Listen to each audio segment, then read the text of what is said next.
우리 가슴에 손을 얹고 이렇게 고백하겠습니다. 하나님은 나를 사랑하십니다. 하나님의 사랑에 나는 위로를 받습니다. 나는 하나님을 절대로 포기하지 않을 것입니다. 그러한 한 주간 삶을 살아가는 여러분 되시길 축복합니다. 아멘. 여러분 혹시 조스카스라는 단어를 들어보신 적 있습니까? 아마 생소하실 겁니다. 축구 팬들에서 사용하는 단어이기 때문입니다. 이 축구에는 1년에 가장 원도골을 넣은 상을 주는 이 푸스카스 상이 있습니다. 이 푸스카스 상이 있는데 이것을 패러디해서 나온 단어가 조스카스 상이기 때문이죠. 이 조스카스라는 이 표현은 어떠한 이것에 붙여진 것이냐면 바로 조원희 선수가 넣은 골에 대해서 표현을 한 것입니다. 이 조원희 선수가 한 축구 경기에서 86분에 나와서 골을 기록합니다. 정말로 원더골을 기록하는 그런 경기를 치르게 돼요. 근데 한 가지가 문제가 있었는데 86분에 나와서 5분 남은 그 경기에 원더골을 기록하는데 그 골대가 상대편 골대가 아니라 자기 골대였기 때문이죠.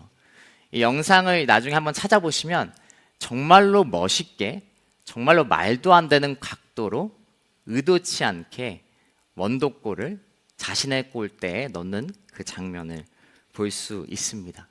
정말 열심으로 5분 남은 시간 동안 이렇게 열심으로 하고자 했는데 정말 의도치 않게 자책골을 기록한 조원희 선수였습니다. 그래서 그런 것을 패러디하면서 정말 멋진 원더골을 패러디해서 이 조스카스 상이라고 축구팬들이 매년 그런 원더골의 자책골을 선정하는 상, 이런 패러디를 하는 것을 보게 됩니다. 이 조원희 선수뿐만 아니라 이 축구를 보게 되면 이 원더골들을 가끔 간혹 보게 됩니다. 그런데 의도치 않게 들어가는 경우가 있어요.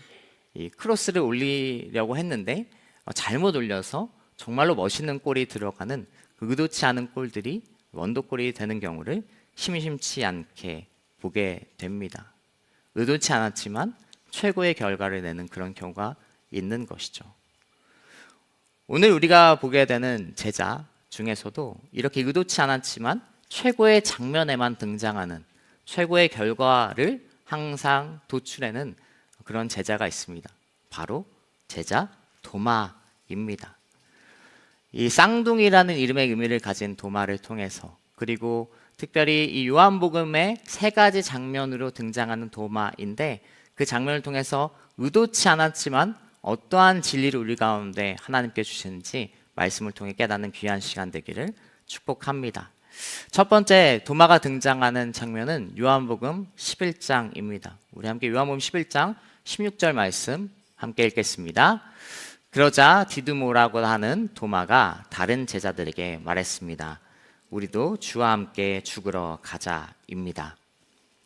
아멘. 첫 번째 최고의 결과 바로 주와 함께 죽으러 가자입니다. 이 말씀의 배경은 이렇습니다. 요한복음 11장은 바로 나사로에 관한 스토리가 기록되어 있는 본문이에요. 평소 예수님과 교류가 짙었던 나사로, 또 나사로의 그 가족이었죠. 그런데 그 나사로가 죽게 됩니다. 그 소식을 듣고 예수님은 이 나사로가 지내는, 나사로가 죽은 지역으로 다시 돌아가기로 결정합니다. 그 상황 속에 도마가 이렇게 고백하는 것이죠. 다시 유대 지역으로 올라가는 예수님을 바라보며 우리도 주와 함께 죽으러 가자라고 그가 선포하고 있습니다. 왜 그 길이 죽으러 가는 길이었을까? 그 이유는 조금 앞에 본문에 나와 있습니다. 우리 요한복음 11장 6절부터 8절까지 말씀도 함께 읽겠습니다. 같이 읽겠습니다. 그러나 나사로가 아프다는 말을 들으시고도 그리고 나서야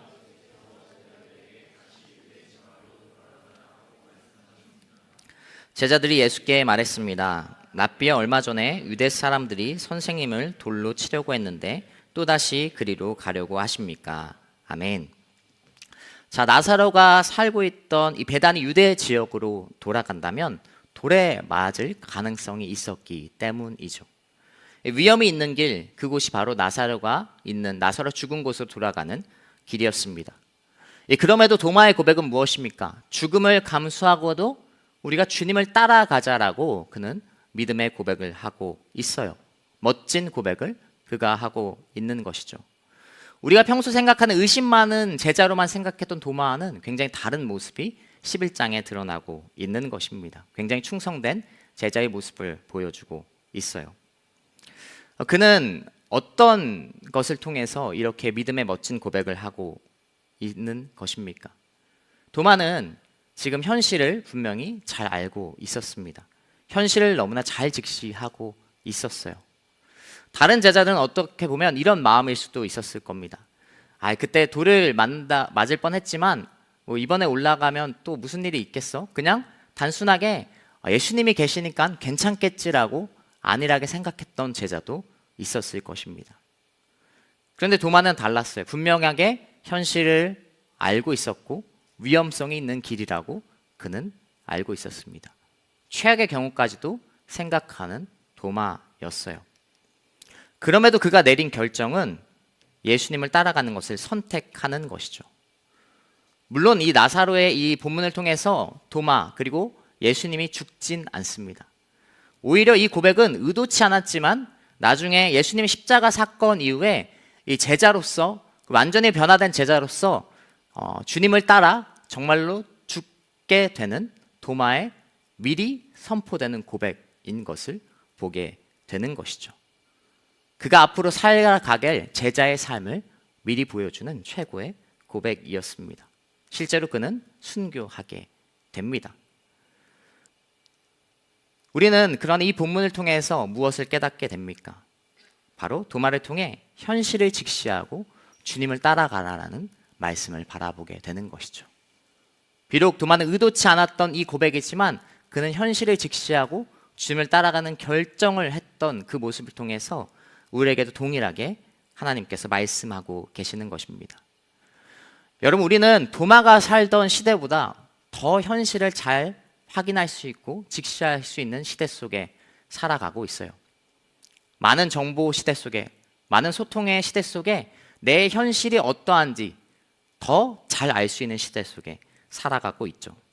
차라리 조금 모르면 더 편할 것 같은 그런 상황, 또 현실, 정보도 너무나 많이 알고 살아가는 시대입니다. 어떤 일이 일어날지, 어떻게 될지 예상이 가기도 하기 때문에 내가 처한 현실을 더 잘 바라볼 수 있는 시대인 것이죠. 세상 돌아가는 것을 너무나 잘 알 수 있는 시대 가운데 우리는 어떤 반응을 하게 됩니까? 현실을 바라보면서 한숨을 내쉬는 것이 우리의 반응인 것을 보게 됩니다. 대부분 자기 현실이 최악이라고 생각해요. 사실 죽기까지 하지 않은, 죽음으로 인도하는 그런 최악까지는 아니죠. 물론 어려움이 다 있긴 하지만 정말로 최악이라고 하는 경우는 드뭅니다. 상대적으로 우린 그렇게 느끼는 것이죠. 우리는 어쨌든 현실과 상황을 너무나 잘 직시합니다. 그런데 그 뒤가 중요해요. 그 뒤에 어떤 결정을 내려야 돼요. 현실이 너무 각박하고 힘든 가운데 어떠한 결정을 우린 주로 내립니까? 현실을 부정하기 시작합니다. 쾌락을 쫓는 것이 대표적인 현실 부정의 모습이죠. 현실이 너무 힘드니까 에라 모르겠다. 술과 도박과 마약, 성적인 쾌락으로 우리의 시간을 채우는 그런 현대의 사람들의 모습을 보게 됩니다. 그 시간에 아무 생각하지 않고 탈출하고 싶은 그런 현대의 사람의 문화를 보게 되는 것이죠. 어떻게 보면 우리가 쇼츠 문화가 유행하는 것도 비슷한 결이죠. 아무 생각하고 싶지 않은 거예요. 그 순간에 현실을 직시하는, 현실을 너무 잘 알고 있으니까 그 순간에 조금만 탈출하고 탈피하고 싶은 그러한 여전히 똑같은 현실 부정의 모습이 우리 가운데 있는 것입니다. 그럼 그리스도인의 현실 부정의 모습은 어떤 반응으로 나올까요? 우린 그리스도인이 아닌 세상 사람들과 다른 그런 현실 부정의 모습이 있습니다. 그것은 바로 수동형 그리스도인으로 살아가는 것이죠. 주님으로부터 무언가 받기만 하는, 위로받기만을 구하고 그냥 단순히 수동적으로 신앙생활하는 그러한 현실 속의 신앙인으로 살아가고 있습니다. 나의 현실이 너무나 바쁘고 또 새로운 환경 가운데, 새로운 일 가운데 놓이게 되니까 지금 하나님 나 좀 건들지 말아주세요. 쾌락을 쫓는 모습은 아니지만, 그런 모습일 때도 있지만 그렇게 쾌락주의로 가진 않지만 우리는 수동적인 그리스도인으로 살아가는 것을 보게 됩니다. 동일하게 현실을 잘 직시하지만 그러나 무엇을 부정합니까? 헌신을 부정하기 시작해요. 주님 안에서 우리가 새롭게 됐지만 주님 안에서 현실을 뛰어넘는 사람으로 살아가야 되지만 현실을 너무나 바라보고 직시하면서 그 희생과 섬김, 헌신을 부정하며 살아가는 것이죠. 수동적인 신앙인으로 살아가는 것이 오늘날 우리의 모습인 것을 바라보게 됩니다.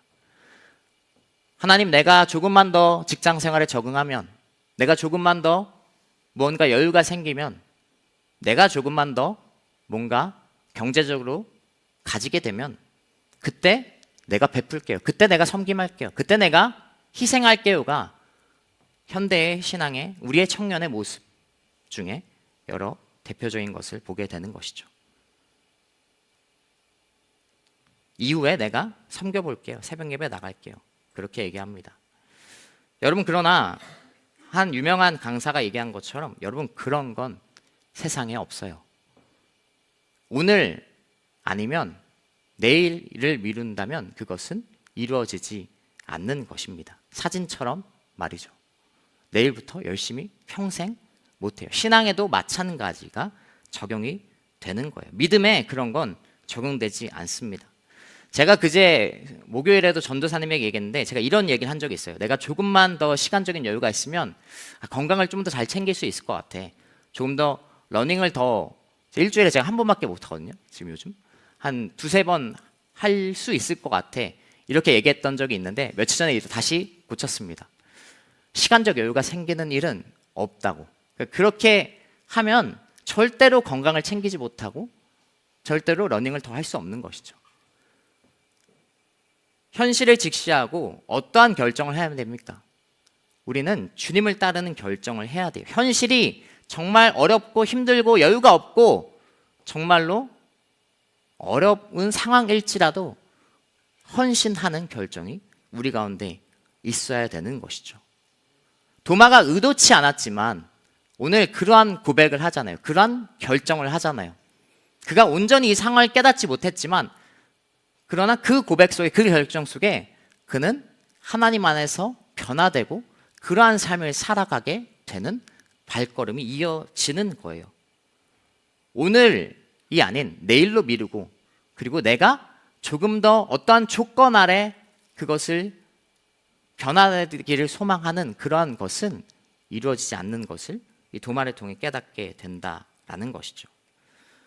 여러분, 축복합니다. 현실을 직시하고 주님을 따르는 결정을 할 수 있는 그리스도인 되길 축복합니다. 현실을 직시하고 현실을 부정하고 헌신을 부정하는 것이 아닌 그 가운데 그럴지라도 주님을 따르는 결정이 우리의 그리스도인의 능동적인 모습이 되는 것이죠. 현실을 직시하고 주님을 향해 헌신할 수 있는 여러분 되시길 축복합니다. 옆 사람에게 이렇게 축복하겠습니다. 현실을 직시합시다. 한 번 더 축복할 때 그럼에도 불구하고 헌신합시다.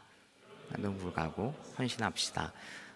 이야기했지만 지난주 마태도 그렇잖아요. 우리의 현실에서 우리는 현실을 잘 바라보고 애가 얼마나 심각한 상황인지, 그리고 영적으로 아픈 상황인지 깨닫고 나아갈 때 우린 결단해야 되는 상황인 겁니다. 그러한 여러분 되시길 축복합니다. 두 번째 장면, 도마가 등장한 두 번째 장면은 요한복음 14장입니다. 14장 4절과 5절 말씀 함께 읽도록 하겠습니다. 같이 읽겠습니다. 너희는 내가 어디로 가는지 그 길을 알고 있다. 도마가 예수께 물었습니다. 주여, 저희는 주께서 어디로 가시는지 알지 못하는데 그 길을 어떻게 알겠습니까? 아멘. 자, 14장의 상황은 이렇습니다. 예수님이 십자가에 달리기 전 제자들과 마지막 만찬을, 그 시간을 보내게 됩니다. 그리고 그들이 정말 하고 싶은 마지막 말씀, 이 땅에서 제자들에게 정말 마지막 설교를 해주시는 귀한 본문입니다. 그 4절에 이렇게 말씀하시죠.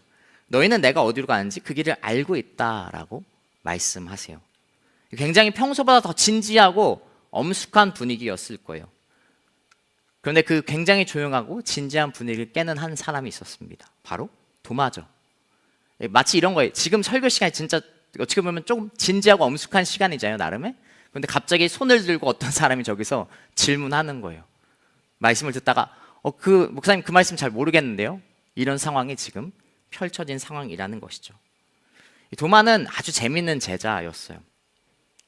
자기가 모르는 것을 질문해야 되는 제자였다라는 것이죠.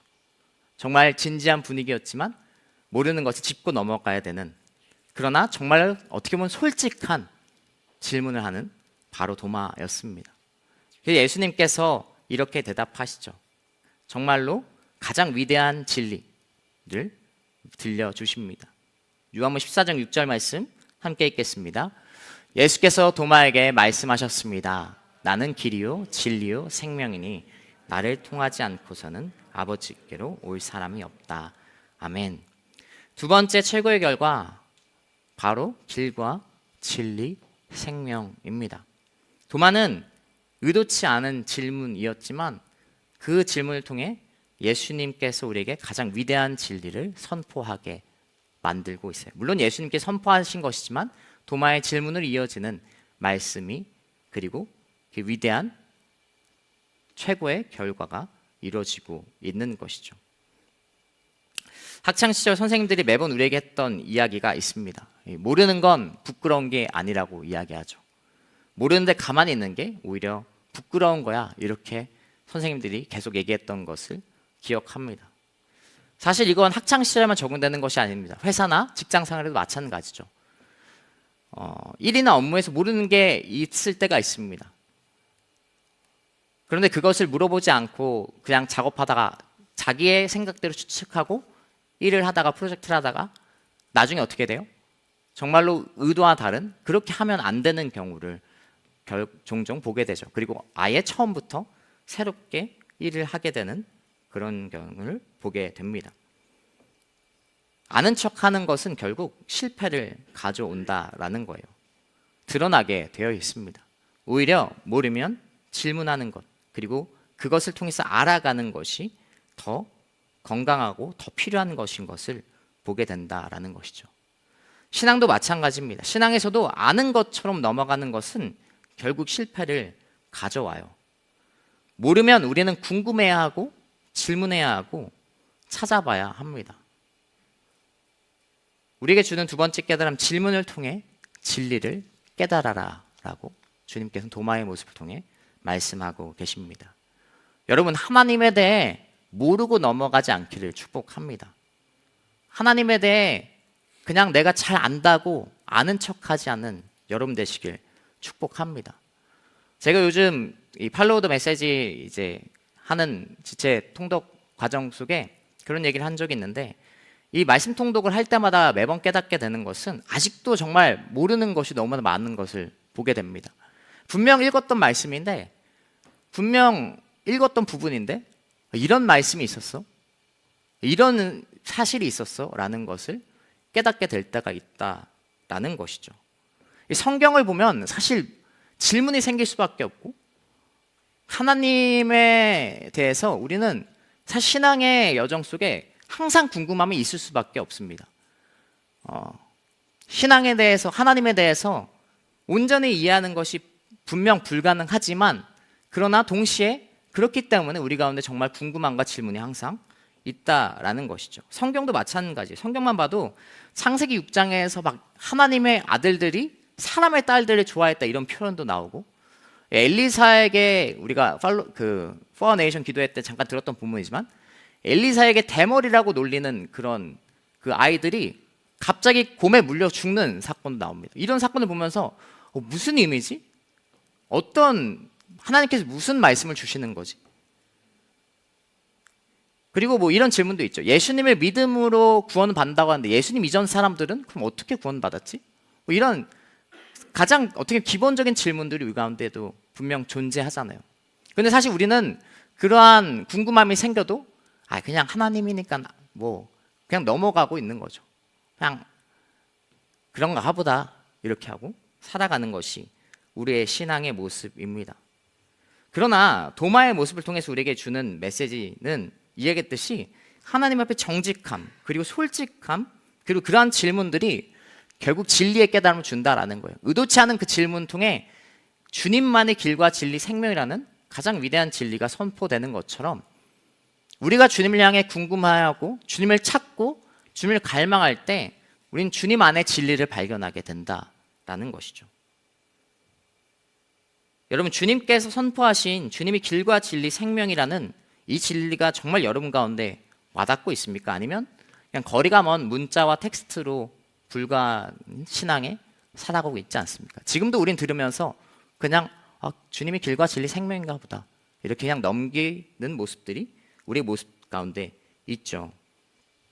여러분, 주님을 갈망해야 됩니다. 신앙은, 그리스도인은 주님을 찾고 주님을 향해 나아가는 것임을 분명히 주님께서 말씀하고 계시다라는 거예요. 도마는 아는 척하지 않았어요. 죄송해요. 아는 척하지 않고 그냥 넘어가지 않았어요.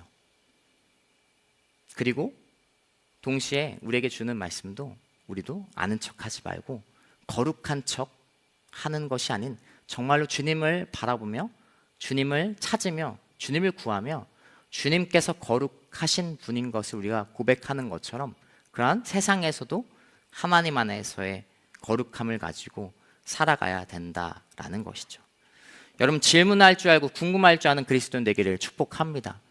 이러한 과정이 없으면, 그리고 그러한 찾음이 없으면 오늘날 우리가 어떠한 현실 상태를 맞이하게 되는지 보게 되잖아요. 많은 이단에 빠지는 이유가 무엇입니까? 그러한 궁금증을 평소에 생각 안 하다가 갑자기 어떤 사람이 와서 질문할 때 그것에 넘어가는 것이죠. 내가 그러한 과정을 이미 겪고 있지 않았으니까, 생각해 보지 않았으니까 뭔가 그런 것을 갑자기 이해할 때 그런가 보다 하고 우리는 잘못된 길로 가는 것을 보게 되는 것입니다.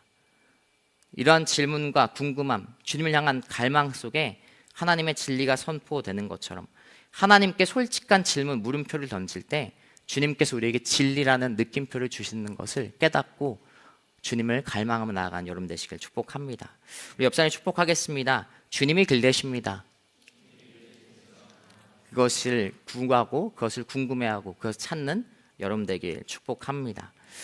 마지막 세 번째 장면은 오늘 본문 요한복음 20장의 본문입니다. 24절과 25절 말씀 함께 읽도록 하겠습니다. 같이 읽겠습니다. 12제자 중 하나인 디두모라 불리는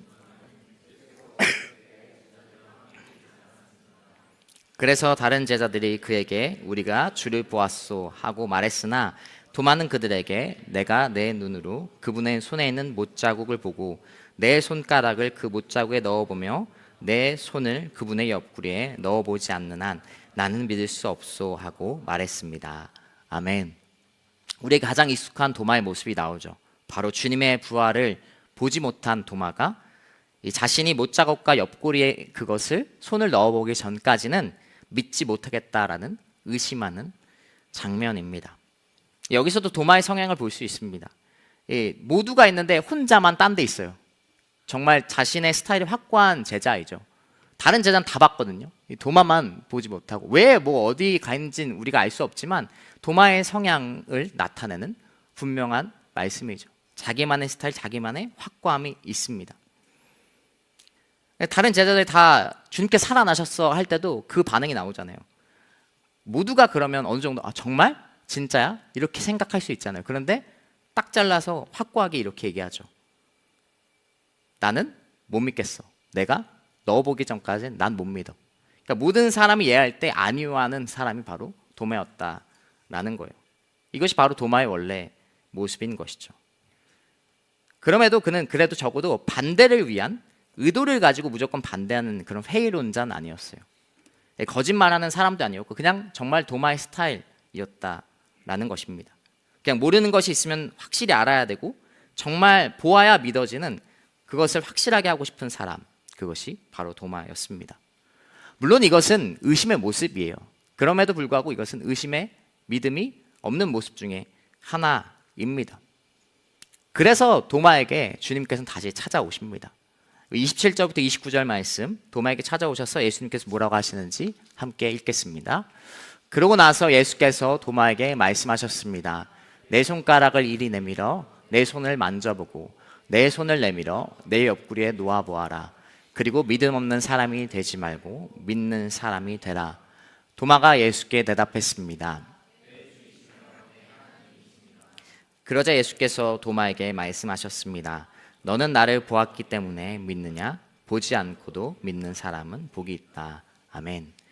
자, 예수님께서 다시 찾아오시죠. 누구 때문에 찾아오는 거예요? 도마 때문에 찾아오는 거예요. 예수님은 첫 번째 이 모두에게 나타났을 때, 도마 뺀 모두에게 나타났을 때 그 나타나기 전에 도마가 없는 것을 모르셨을까요? 당연 아셨을 겁니다. 당연 아셨겠죠. 그런데도 도마를 뺀 그곳에 나타났고, 도마가 의심하는 도마를 통해 다시 주님께서 나타나십니다. 그리고 그에게 십자가의 상처를 보여주시죠.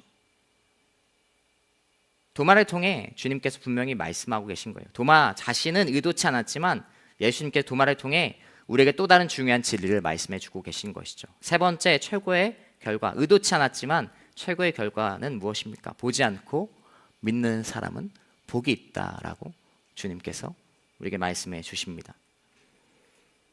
여러분, 주님이 보이지 않을 때가 분명히 있습니다. 우리는 삶을 살아가면서 주님은 계시지만 나의 눈이 어두워지고 또 나의 현실과 나의 그러한 상황 속에, 나의 연약함 속에, 나의 부족함 속에 주님을 느끼지 못하고 주님을 경험하지 못하는 경우가 분명히 존재하죠. 이미 수많은 우린 그 경험을 가지고 있습니다.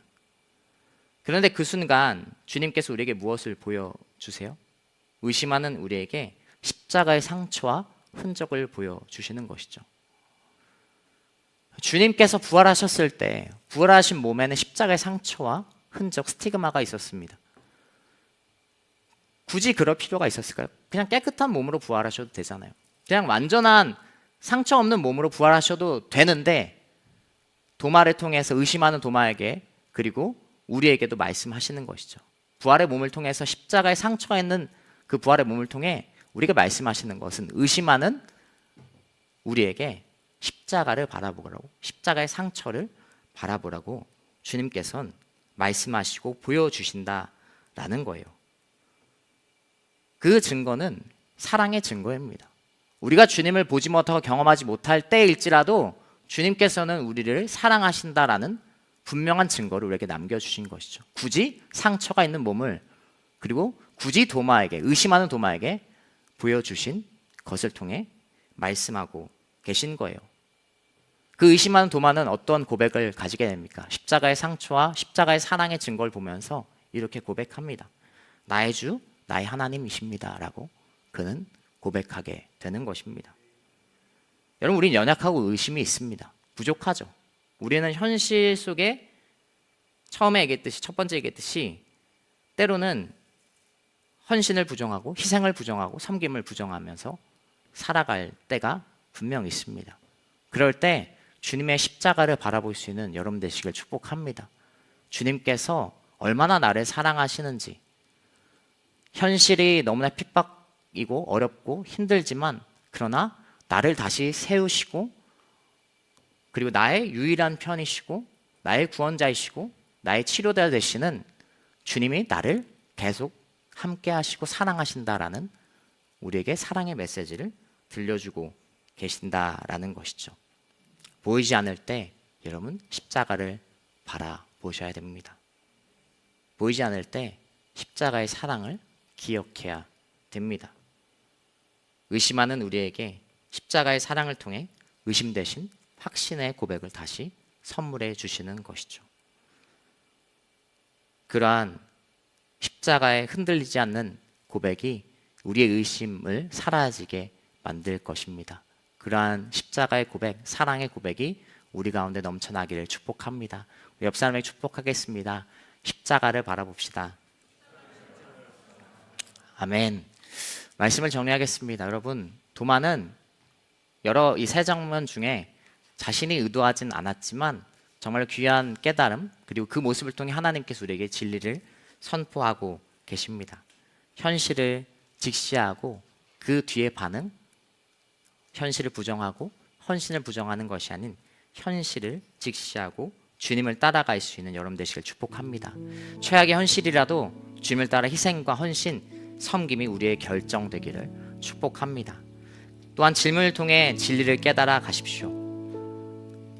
주님을 향해 갈망함과 주님을 향해 간구함이 유일한 길과 진리 생명 되시는 우리 그 길로 우리를 인도할 겁니다.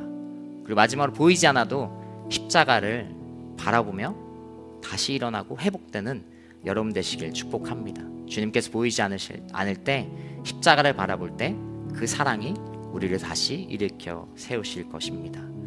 우리 말씀을 한번 찬양하며 나아갈 텐데요. 함께 찬양할 때 자리에 일어나서 주님을 정말로 사랑하는 것, 또 주님을 예배하는 것이 무엇인지 함께 고백하며 나아갔으면 좋겠습니다.